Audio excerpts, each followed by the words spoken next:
Hoje completa 80 anos que os Estados Unidos lançaram a primeira bomba atômica da história sobre Hiroshima, no Japão. A arma, apelidada ali na época de Little Boy, matou cerca de 80 mil pessoas instantaneamente e forçou a rendição japonesa, dando início ao fim da Segunda Guerra Mundial. Fred, queria que você contextualizasse primeiro o momento em que foi feita essa primeira bomba atômica. Isso, como você bem lembrou, foi a primeira vez que ela foi utilizada contra seres humanos, e ao longo desses 80 anos ela foi utilizada apenas 2 vezes nessa situação, em Hiroshima no dia 6 de agosto de 1945 e em Nagasaki no dia 9 de agosto de 1945. Logo depois acabou a Segunda Guerra Mundial. É uma arma que de um poder de destruição no curto prazo de tempo muito grande. Por exemplo, a bomba de Hiroshima ela teve uma capacidade de equivalente a 15 mil quilos de explosivos, né? Isso liberado num intervalo de tempo muito curto. Só para você ter ideia, já no primeiro segundo formou-se uma bola de fogo com temperaturas acima de 3.800 graus Celsius. Né? Lembrando, a água ferve a 100 graus Celsius. Isso evaporou as construções e as pessoas num raio que nesse primeiro segundo era uma bola de fogo que tinha um diâmetro de mais ou menos 300 metros. Em poucos minutos, essa área de destruição avançou para 11 quilômetros quadrados. Né?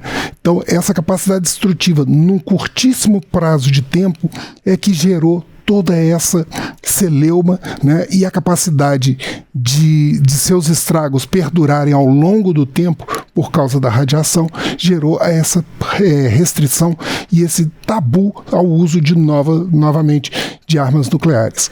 Mas não foi só isso, não foi só esse tabu.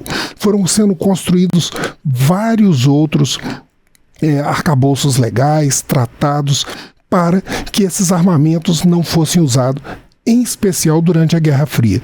Para se ter uma ideia, os armamentos nucleares durante a Guerra Fria chegou-se a ter mais de 40 mil ogivas nucleares, algumas como a bomba Tsar, com capacidade de 50 megatons, né? Mais de equivalente a milhões de toneladas de TNT. Então, eram armamentos de havia uma proliferação muito grande, mas também havia esses recursos, como eu falei, os acordos do Tratado de Banimento de Testes Nucleares, os acordos contra o uso de armamentos de alcance intermediário, em torno de 1.000 quilômetros, né? O sistema Open Skies, que permitia o monitoramento tanto dos Estados Unidos quanto da extinta União Soviética e posteriormente a Rússia, e também o programa START de redução de armamentos. O problema é que nos últimos anos, Letícia, todo esse arcabouço foi sendo desmontado, né? Estados Unidos e Rússia foram abandonando esses argumentos, e o próprio START, né, a Rússia em 2023 se retirou dele, suspendeu, e ele tem um prazo para negociação agora no início de 2026, que era o que limitava o total de ogivas. Hoje nós temos em torno de 9 mil ogivas, mais de 90% disso nas mãos de Estados Unidos e Rússia, né? Sendo que dessas 8 mil, 2.100 estão em condições de uso imediato. Mas não só isso. Não são só esses dois. Nós estamos percebendo também um crescimento em outros países dos seus arsenais nucleares. Por exemplo, a China, que atualmente tem em torno de 600 ogivas, ela projeta chegar a mais de 1.300 nos próximos 10 anos. Você vê a curva nesse gráfico que nós estamos mostrando aí, esse mais alto é exatamente o da China, que há essa curva muito rápida nos últimos 5 a 10 anos, né? Mas não são os únicos países que têm um crescimento rápido. Nós vemos também o Paquistão e a Índia, que apesar de arsenais mais modestos, na faixa de 200 ogivas, também estão em uma franca expansão, sem falar da Coreia do Norte. Além disso, nós temos os programas de aperfeiçoamento e modernização dos armamentos nucleares, além de um cenário atual muito tenso, né? Por exemplo, só para dar uma ilustrada, além daquele excesso de ameaças do presidente Putin de poder recorrer a armamentos nucleares táticos contra a Ucrânia, nas últimas semanas nós vimos o presidente Trump deslocar submarinos nucleares, que ele afirmou que estariam mais próximos da Rússia em resposta às ameaças feitas pelo líder Medvedev, né, que é responsável pela área de defesa, né, dentro do Congresso da Duma russa. Né?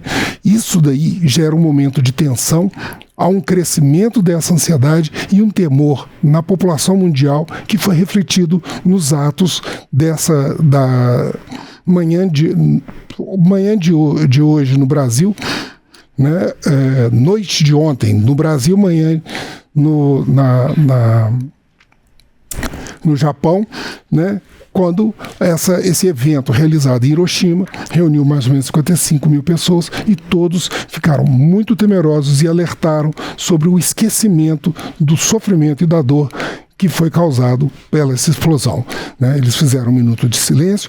O primeiro-ministro Shigeru Ibai, ele depositou uma coroa de flores no memorial, nesse prédio que nós vemos agora, foi um dos poucos que restaram, né, sob o cogumelo atômico. Fred, você falou desse desmanche, né, dos acordos nucleares, né, que vários países têm feito, mas ainda tem um risco, né, de uma nova corrida nuclear, né?